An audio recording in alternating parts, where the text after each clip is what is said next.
What's going on, everybody? Doug here, one of the host, producers, and creators of the Genre of Your Life podcast, here with a very special double feature review roundup episode for you all this week.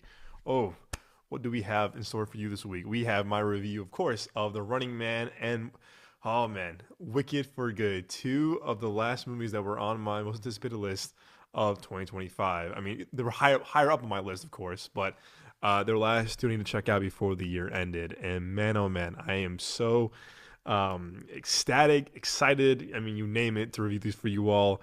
I've been looking forward to these all year. Again, Wicked is my ultimate musical. You know, I loved the part one movie last year. It was my top 10 of last year. And The Running Man, if you remember the podcast, Edgar Wright's my guy. Edgar Wright is by far top three filmmakers for me. I love all his movies. So I cannot wait to review both of these all for you all this week. This will be accompanying a full episode of the podcast this week. So we'll double the fun. You have two episodes we check out.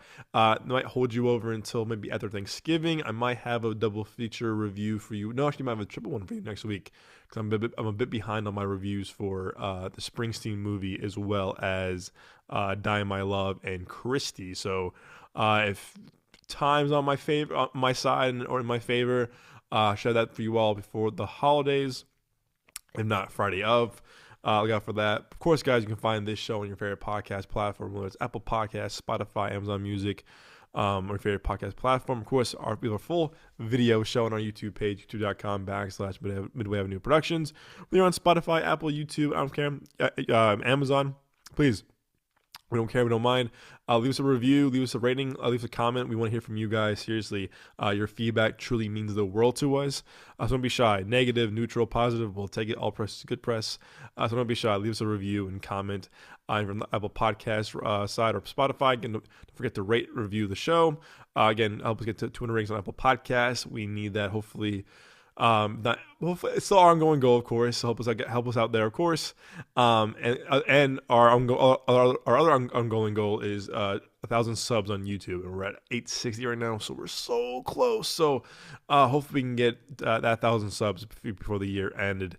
That'd be amazing for us. Again, that helps get more monetization, as well as more opportunities for events and festivals and coverage, screenings, interviews, stuff like that. So don't be shy. Please leave us a rating and review, because we want to hear from you guys, because your feedback truly is the backbone of this community and the show. So thank you all for tuning in 3 years later doing the show. And, like I said, we're all just getting started.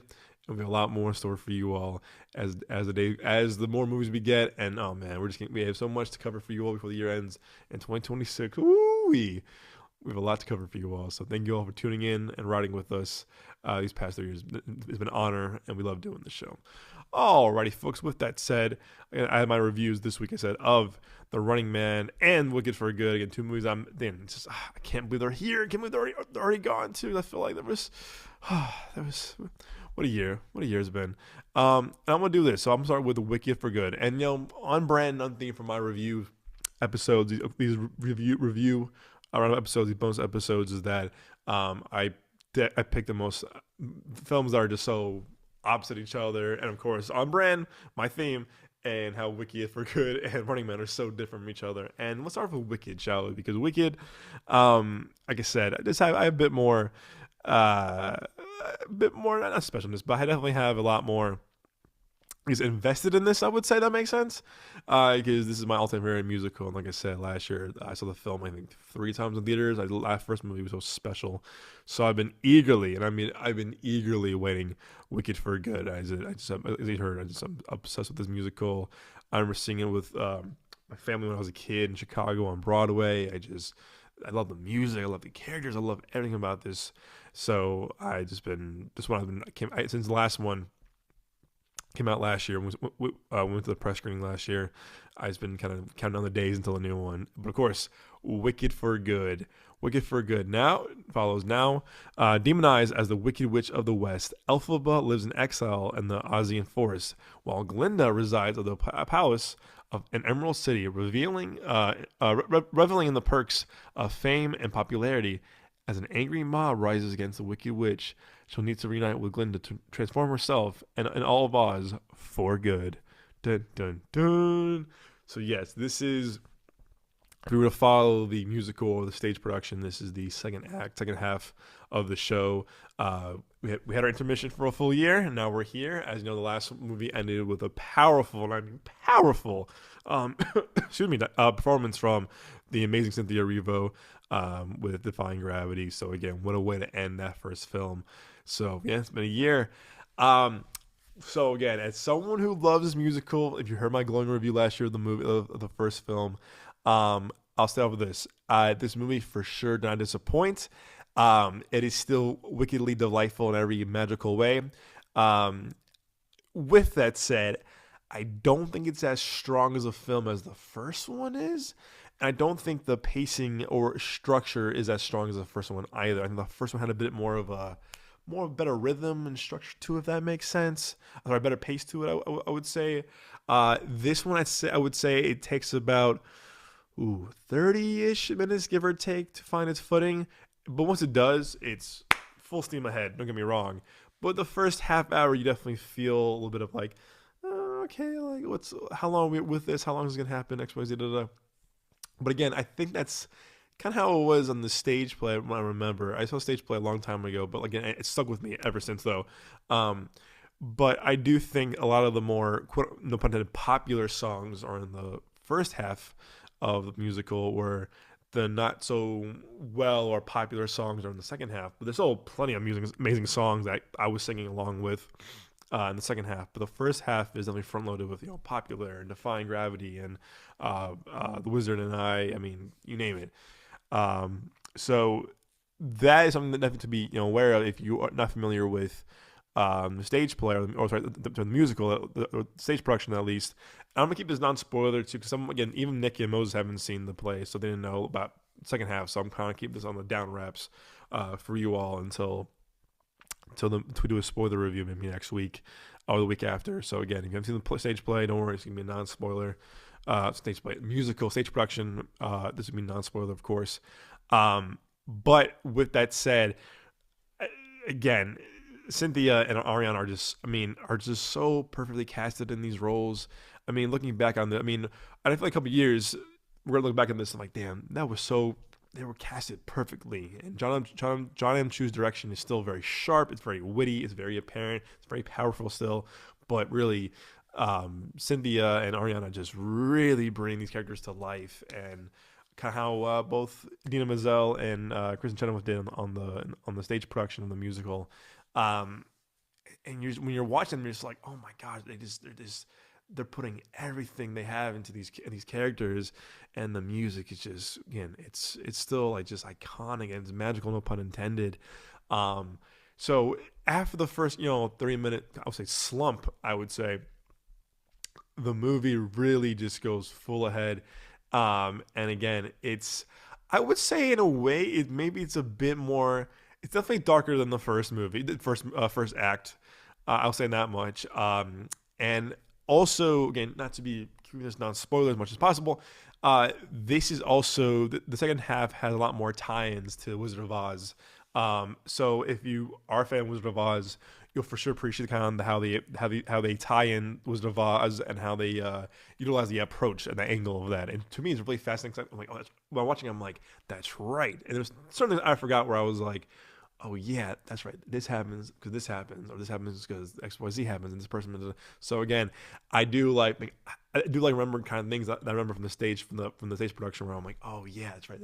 And then this happens, and I'm like, yeah, that's right. So I do think the first one is a bit more optimistic, I would say, and this one had more has optimism for sure. Don't get me wrong, but really though, this one is definitely, I would say, darker, and there's also, again, I think a bit more a bit more emotional just because of the stakes and the themes, of course. But again, you're driven by just these powerhouse performances from Cynthia Erivo and Ariana Grande. And I will say this: I think the first one was definitely more elphaba's story. This one is definitely more Glinda's story. I think it was cool to see, not cool, but interesting to see the approach of like how they kind of shifted a bit. They still both, balance each other out very well, and there's still two very, two heartbeats of the overall story, including this one. But you definitely will definitely see, excuse me, definitely see that this is more Glinda's story. Definitely more of her. Um, she's more, I guess, a parent, I would say, in this act in this movie, because again, like a few flashback scenes and a few kind of just like story beats and themes. You're like, oh, this is definitely more. This is Glinda's story this time around. But again, that gives a lot more room to shine for Ariana Grande, who again was a big part of the first film, but the first part. But again, the first movie is heavily on elphaba's kind of first story. But again, when you watch them back to back, I hope they do like a super cut this down the road or one day. Um, Overall, it's a very magic trick of its own of how both each other balance each out very whimsically and very emotionally and very powerfully. I would say that. So again, knowing how much they brought to the table with the first one, there was no doubt where I'm gonna be like, oh, there's no way they phoned it in for the other movie, because they shot this movie all in one. They tried it back to back and they just cut it in the middle where the stage production is. So again, I just when I watch this movie, when I watch these movies, I'm just like, man, it's like I rewatched um, the first one that right before seeing this one, and I mean seriously, I mean there's some perfect casting. I feel like I appreciate casting a lot more now as I've been watching more films and I've been doing the podcast now with the guys. Where, man, and when I say perfect casting, this is legit perfect casting, and these two were made for these roles.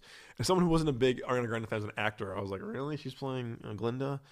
Prove me wrong, and I love being proven wrong. When they announced Cynthia Erivo, I was like, oh, 100%. I mean, I've been a fan of her since El Royale and Widows, so no question there. But again, when you see how much they bring to the table and how much they embody these roles fully,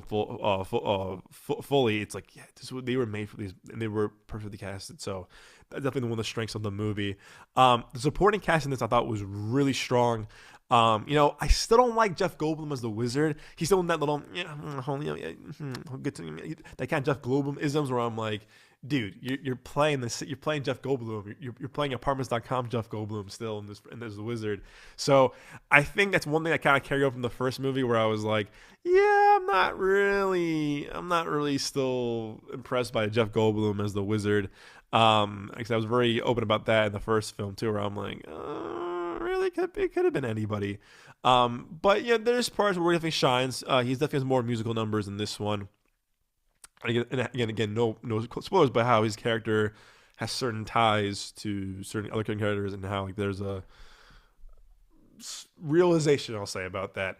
But I do think that he has a bit more to do this time around. And again, when he shines, he shines. And the song "Wonderful" with him, Cynthia, and Ariana is very very joyful and very whimsical and very feel good.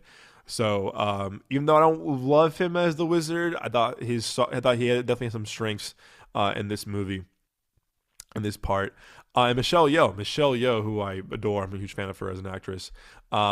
She definitely doubles down as the quote unquote villain and this time around, because you saw her, like, you were unsure about her in the first movie, and then you saw her how she treated Glinda, how she treated elphaba at the end of the first part. But and again, you definitely feel terrified of her because she means business, and she's doing everything in her power to hunt down elphaba, and using Glinda as more of a martyr for good, and for good, but like in the poster child for the wicked witch. But Michelle Yeoh has this, again, an Oscar winner, has this just really commanding, just really just really there's so much. I mean, this presence to her that when you watch her again, you're watching one of the best actresses working today. And again, she had I think she has a song or two in this one, but again, still though, when you watch Michelle Yeoh, you're just captivated by her performance. And I thought, talk about perfect casting, I thought her as Madame Marble, Madame Marble, you tell why she was cast in this, and again, she's perfectly casted, and she again proves once again why she's one of our better actors working. So definitely utilized them a lot. Also, I want to shout out to both Jonathan Bailey and I think Ethan Slater. Yeah, Ethan Slater, who played Buck, the Munchkin, Bach not Buck, Bach, the Munchkin dude from the first movie. Um, Again, I'm trying to make sure I don't spoil anything or bring anything up in a review in here in the thing. But if you know you know that character's fate or how it ties into Wizard of Oz, you're gonna be like, oh, really? And I thought that he brought this really kind of emotionally tragic approach to Bach in the you saw it in the first one, but in this movie where you see him uh, where you see him where we meet him in the movie right off the bat, you're like, oh boy, here we go. And I think it's in the trailer, but again, I'm keeping this not a spoiler. But just the emotional devastation he brings to Buck, to the character, and to the overall story. I was I was definitely like in the first movie. I'm like, oh, that's right, he's or this happens, whatever. And I really did. I thought he. I think he had maybe a bit more. No, he definitely had I think equal amount of in this movie, but when something happens, you're just like, oh man, and you feel for him, and you feel for what he has to go through, and just the circumstances he has to go through. But also too, it's like he got caught up with the wrong people. I would say the wrong people in the wrong crowd. But but when he shines, there's certain things where he shines where you're just like, oh yeah, this is why. Again, talk about just kind of bringing a lot of more depth to the role. It works. And so I can't wait to do a spoiler discussion with this movie for you all. But yeah, you feel for him. But yeah, again, very impressed with him. Again, thought he was good casting in the first movie, but in this movie too, this part he definitely shows a lot of range as an actor too. So I'm looking forward to seeing what he does next. And then Jonathan Bailey, who it's funny. I worked on a show he was in a couple years ago. I think it was called like something Strangers, or I think like the time travel movie, whatever. But then seeing him in the first Wicked, the first part of the movie, Wicked Part One, I was like, oh, he's so charismatic. He's so charming. He's very lovable. You root for the guy. And I was not a fan of Jurassic Park Rebirth, as we all know. But I thought he really shined a lot in that movie, to a point of like he's probably my favorite character in that movie. Him and Mahershala Ali. But again, him as Fiyero is just a perfect casting, because he has this charmingness to him, and you're rooting for him because again, he's a good dude because how much he loves elphaba, even though everyone wants him to be with Glinda. You know right away that he's not meant for her and she's not meant for him, but like the love he has for elphaba is so real, and he carries that over in this movie, no doubt about it. And I thought him singing "Dancing Through Life" and one of the better songs that's in the first half of the musical. You're just like, again, you're watching him, the way he moves, the way how John Chu kind of shoots him around, a certain dancing scene, his dances. It's like, oh man, it's so good. But again, when you see him as Fiyero in this, I'm trying to make sure I'm keeping this non-spoiler, no saying anything. Here we go. You're happy when you see him and her on the screen together, because you know how much he loves her, how much like he's been in love with her since day one. And again, he brings this really kind of just beautiful, again, also devastatingly tragic elements of the movie. And him and Cynthia have this really beautiful moment together.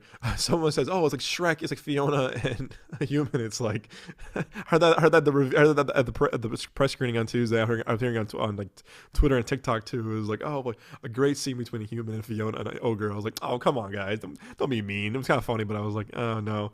I was like, come on, whatever. But there is a really beautiful moment they have where they're singing together. They have a song together, and then they kind of fly together in a certain way. You're just like, oh, this is what they're meant to be together, because you can tell how much he loves her, how much she loves him. His chemistry with Cynthia Erivo is just perfect. So I'm definitely a fan of him now after seeing him the first part, and also seeing him not being in Jurassic, but him in Jurassic, and now this movie where I'm like, dude, I'm a fan for you for life now. And again, just if you do know the musical, just as you know what happens to his character or how his character becomes XYZ, whatever, I'm watching him say carefully, you're just like, oh boy. And there are a few things where I think the stage production is a bit better with some of the supporting cast, like him and Buck. and the Wizard to a degree.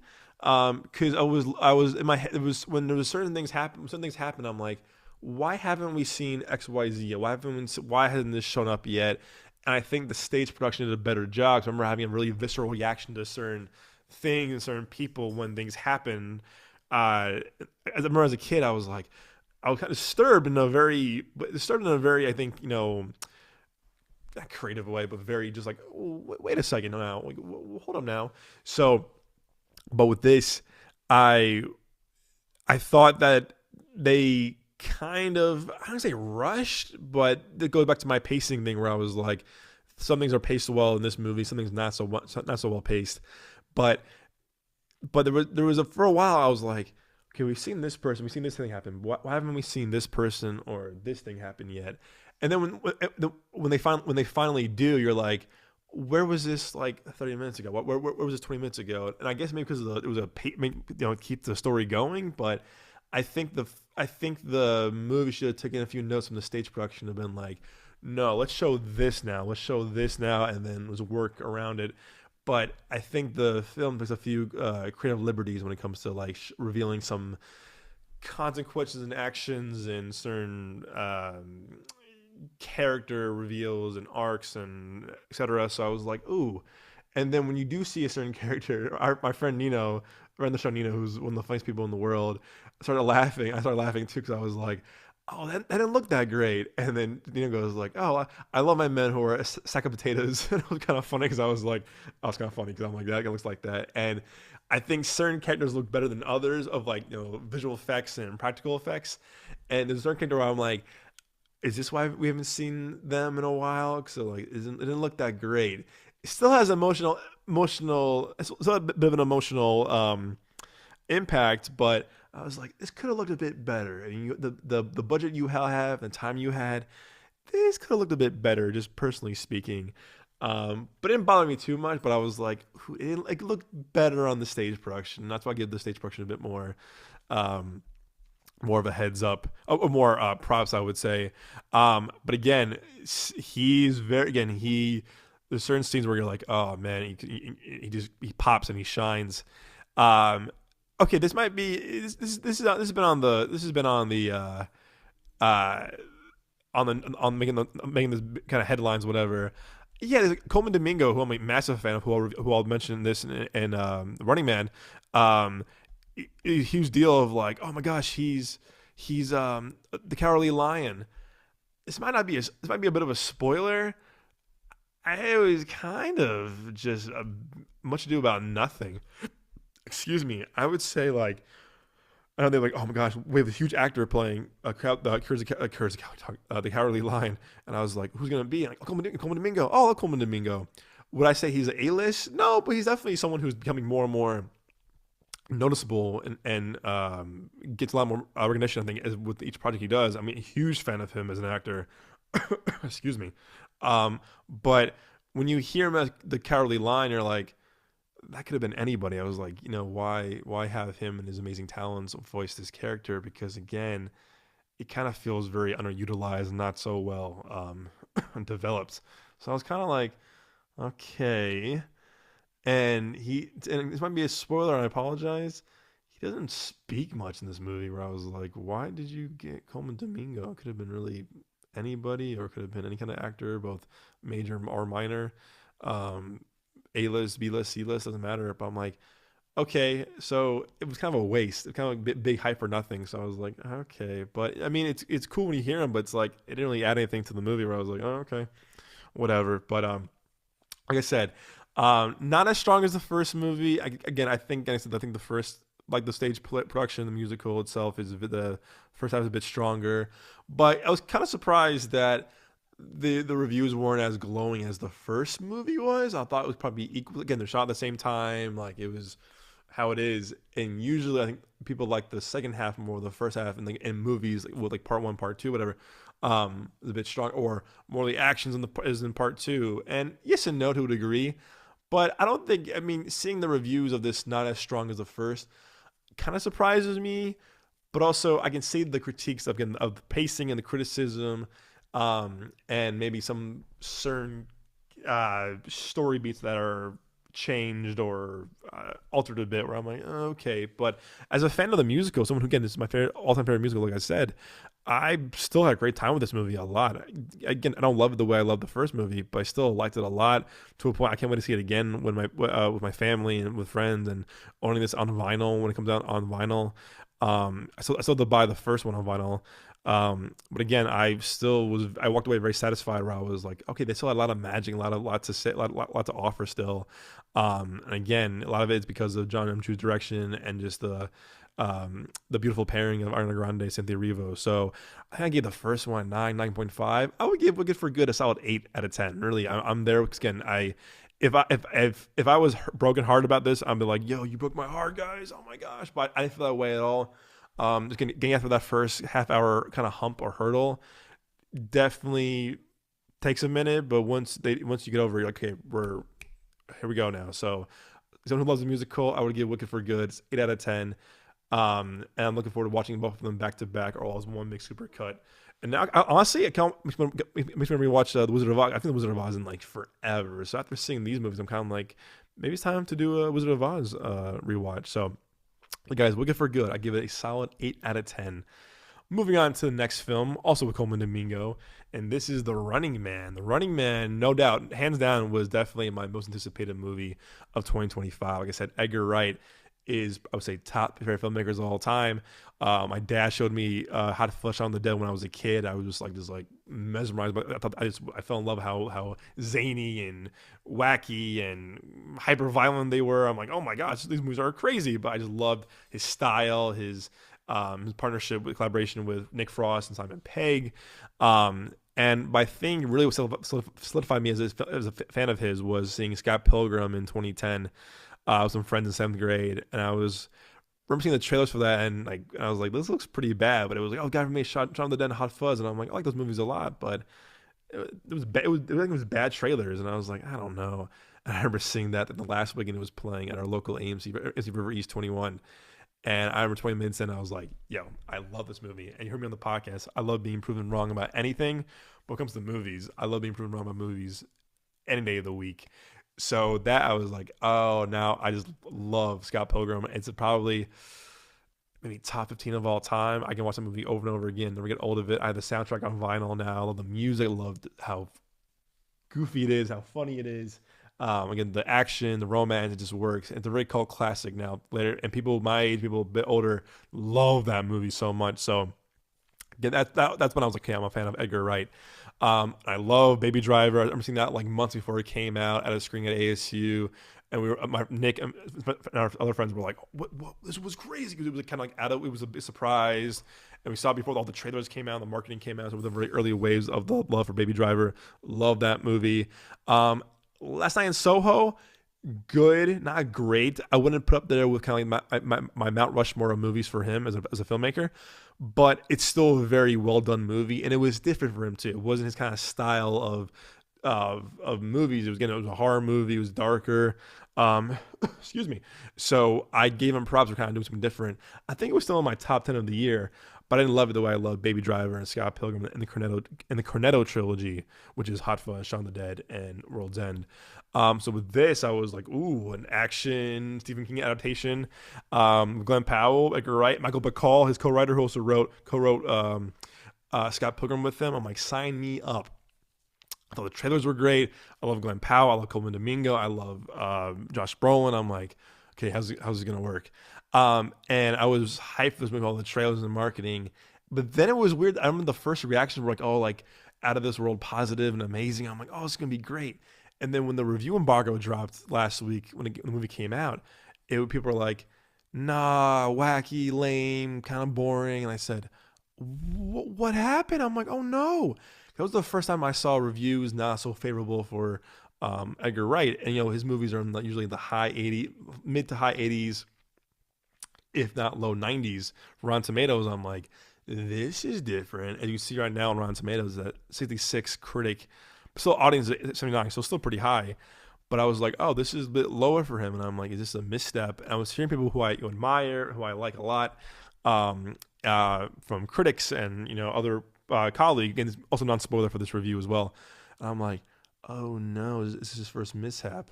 But again, Running Man, the 87 one was with Arnold. Very different movie because it didn't really follow the book from Stephen King at all. It was a very different adaptation. This is definitely more faithful to the book and to the source material. Again, The Running Man. In the near future, The Running Man is a top rated show on television, a deadly competition where contestants must survive 30 days while being hunted by professional assassins. Desperate for money to save his sick daughter, Ben Richards is convinced by the show's ruthless producer to enter the game as a last resort. Ratings soon skyrocket as Ben's defiance, instincts, and grit turn him into an unexpected fan favorite as well as a threat to the entire system. Dun, dun, dun. Pretty good synopsis right there. So I saw this the other day, and I was a little nervous because I'm like, oh no, because this is my most anticipated movie of 2025. Edgar Wright's top 3 favorite filmmaker. I love Glen Powell. I'm like, oh god. But I'm happy to report that this movie definitely kicks all kinds of ass. That was not let down at all. I thought the action again, like most Edgar Wright movies, it's bombastic. It is hyper violent. It is wildly entertaining. And again, he has not let me down once. And it was cool to see him again, he's known for more, original stuff, of course, but IP, what we did with Scott Pilgrim now doing this IP. And you hear on the podcast and interviews, like he's a massive fan of this book. He read it when he was 14. He hit this movie in his head ever since. So you definitely tell that him and Michael Bacall, his co-writer, were definitely fans of the source material and adored Stephen King's work. And again, it's very dystopian, which is what the book is. I think the book takes place in 2025, which is kind of funny. But in this movie, they kind of keep it TBD, which is kind of smart. To his point in a few podcasts, you don't want to date yourself with sci-fi and certain dystopian movies. Like, oh, the year's 2026. It's like, well, kind of Back to the Future was 2015. You're like, we're kind of far from that kind of reality, very much so. So I think it was smart to kind of keep it like the year is kind of disclosed. But again, Edgar Wright, to me, definitely puts a stamp on this movie. I don't think his style is as apparent or clear in this movie the way it is with the Cornetto trilogy and Scott Pilgrim Baby Driver. I don't really feel his style as much in Last Night in Soho, and that's maybe why I didn't feel as much love for that movie the way I did with his other films. And with this, there's certain definitely parts that definitely will come out of his kind of style, but not the typical Cornetto or Scott Pilgrim or Baby Driver kind of the quick left cuts and the quick zooms, whatever. They're there here and there. If that makes sense, but not the same way as other movies. Glen Powell, to me, I think once again proves how much of a badass leading man he is. He's an action star and it works. I thought he's a great Ben Richards, and also too is that the things I've seen him in, he kind of plays kind of like the most charming, cool, suave, fast talking kind of guy. This, he plays a really kind of like really ruthless, really angry, very rageful, very vengeful character. And I'm like, ooh, I kind of like seeing Bad Boy Glen. And he's a bit of a bad boy in Top Gun Maverick, but not to this. Like, he's ruthless and he's vengeful in this and rageful in this as well. So I'm like, he means business in this. I definitely like seeing Bad Boy Glen in this. Josh Brolin as the villain kicks ass. Josh Brolin to me is on a roll recently with this, Weapons, and Infinity War. I mean, you name it, he's been killing it. And Colman Domingo plays a really eccentric, very kind of like wildly charming talk show of The Running Man. It works so well because you bring so much like energy and passion to the movie and to the role. And Lee Pace, who I like a lot, plays this kind of like, typical army kind of soldier villain. It works, but isn't not blown away by it.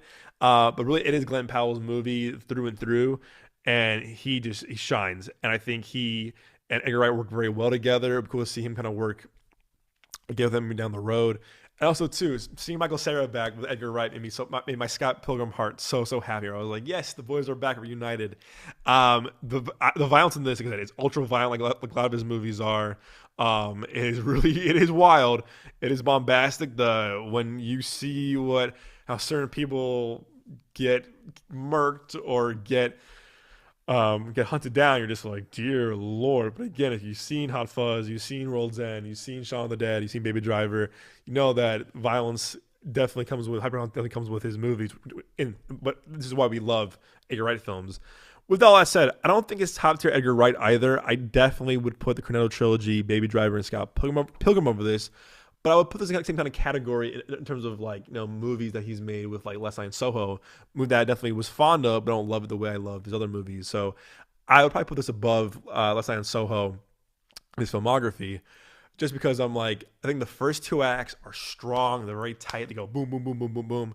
But I do think the third act is a bit not as tight, not as strong as the first two, because there's a bit of a turn when they meet, I think Amelia Jones's character in this, who I saw her in Coda.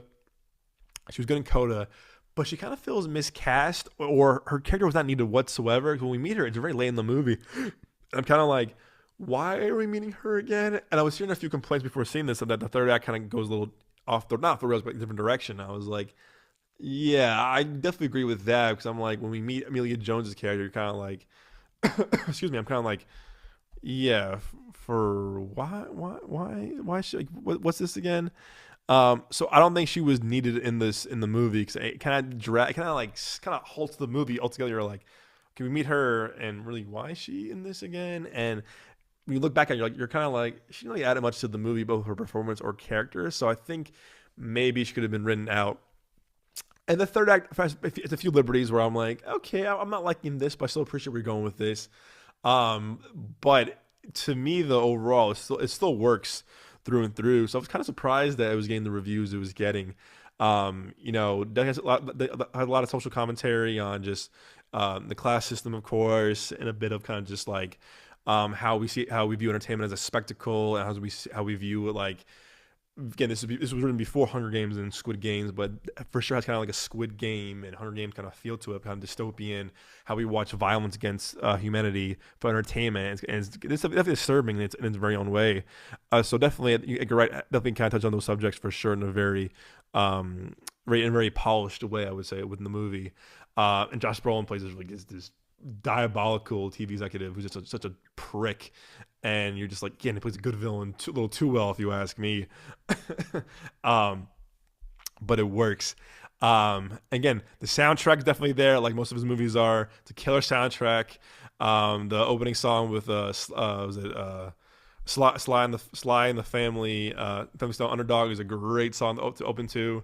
And it kind of shows too, like, how desperate this man is to, like, get his daughter not sick, and get his wife out of living in the slums.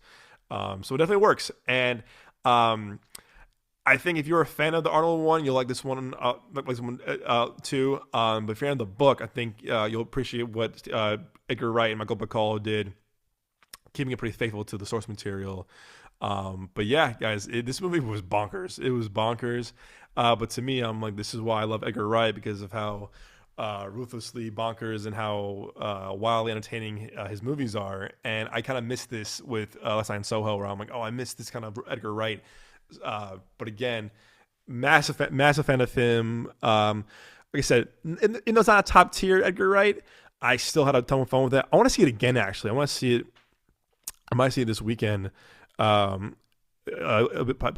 my birthday movie. My birthday's this Friday, the 21st. So I'm like, cool. I'll probably see this for my birthday, or see it again. I'll probably see it with my dad when he gets back from his trip. But yeah, I liked the movie a lot. I really did. And again, I don't know. So it's tough though. Like, I feel weird not putting it in my top 10 right now, because the year's still kind of young. I'm still kind of evaluating my top 10 of the year. Well, upon rewatch, we'll see. Oh, also too, I'll give shout out to both Katie O'Brien and Daniel Ezra, supporting roles. But I'm a big Katie O'Brien fan. Love seeing her in more stuff. I remember seeing her in Love Lies Bleeding last year, and I'm like, this girl can act, and she's so good. She was good in Twister. She was good in recently Christie. She was good in Mission Impossible. I'm a massive fan of hers now, so I love seeing her and popping more stuff. And not being familiar with Daniel Ezra, his kind of character arc and his kind of storyline, he kind of plays this like guy that kind of like believes Ben Richards, kind of also plays kind of like conspiracy theorist. Worked very well for the movie. And again, a lot of supporting cast definitely enhances the Glen Powell's performance and the character overall. One person I thought was kind of just whatever. I'm sorry, I'm not a fan of those guys. The Don't Destroy guys from SNL. Yeah, I'm not a fan of them. And who is it? Is it Hurley? Yeah. Yeah, I'm blanking out. Yeah, this one right here. He was one. I'm sorry, I'm not a fan of these guys. Yeah, Martin Hurley. Can we stop casting them and stuff, please? They're not good actors, and they're wannabe Lonely Island guys. I never found them funny. I think they're very tacky. Again, I'm a hater, but I mean, it was a small role, and I was just like, can we stop casting people who just can't act and stuff like this? And it didn't work, and it was a pretty dumb character, if you ask me. And I was just like, whenever I see the guys on screen, I'm just kind of like, they don't add anything to me, and they kind of just feel just like, look at, we put the guys from Don't Destroy on. It's like, cast someone else, cast a real actor, if you ask me. But hey, that's just me. That's just me. Whatever. But again, even though I thought the third act kind of dips a bit in quality as well as kind of momentum, I would say I still had a bloody good time with this movie. I really did. Again, can't wait to see it again. And again, Glen Powell once again proves he's a leading man. Kind of surprised it flopped the way it did. We'll probably get more into that next week in another bonus episode or actual episode of the podcast with the boys. But I liked the movie a lot. I really did, and I wish it did well. And I hope it's not too much of a stink on Edgar Wright's filmography and career moving forward. But yeah, guys, I would give The Running Man solid 8 out of 10. So look at that. Both Wicked for Good and Running Man, both 8 out of 10 this week. Same rating on the both movies. So if you're an Edgar Wright fan, you're a Stephen King fan, Glen Powell fan, dystopian fan, for sure check this out. I hope it stays in theaters longer, but it didn't do too well, so you might need to catch it before it leaves. Catch them if you can. But yeah, looking forward to seeing this again and talking about it more with the guys. Maybe next week in a more spoiler discussion. But yeah, Edgar Wright, man. My friend, you never disappoint. I'm a fan of yours for life, no matter what. So keep doing what you're doing and keep making awesome movies like this, because I'll be there day one, no matter what. But alrighty, guys. Until then, hope you enjoy this bonus review roundup episode of The Running Man and Wicked for Good. Guys, there's so much to check out this year, this holiday season for movies. I know it's Thanksgiving this week. You got this, you got Running Man, you got these two movies, you got Predator still playing, Now You See Me still playing, you got Begonia still playing, you got next week you got Zootopia and a few other movies. Guys, the year is so young, but there's so much to check out in theaters. So don't be shy.